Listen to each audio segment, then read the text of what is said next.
Today I'm upgrading my laptop from 4 gigs to 8 gigs of RAM. You might want to open your laptop first and just see what slots you've got available. I've opened mine before, I've got one slot available. Then you can install CPU-Z to check your memory speed. Click Memory, and next to the DRAM frequency, you can see my number is about 800 MHz, which means I need DDR3 1600 RAM.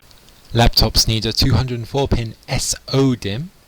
So first of all, shut down Windows, make sure your laptop is powered off. Close the laptop. Unscrew the screws. For the R7 you'll need a Torx T8 or maybe a T9 screwdriver. Sort the screws so you know which screw came from where.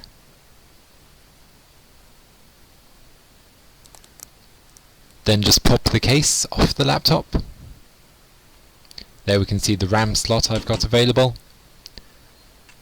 You can see the RAM I've got is the same size as the slot. That's the memory slot there. You can only put the RAM in one way. Make sure the gap on your stick lines up with the slot. Just push it in at an angle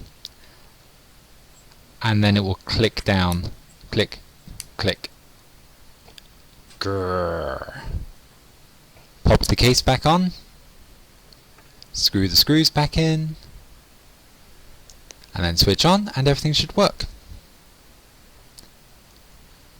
I now have 8 GB of RAM in my computer. Thanks for watching. Ask questions below.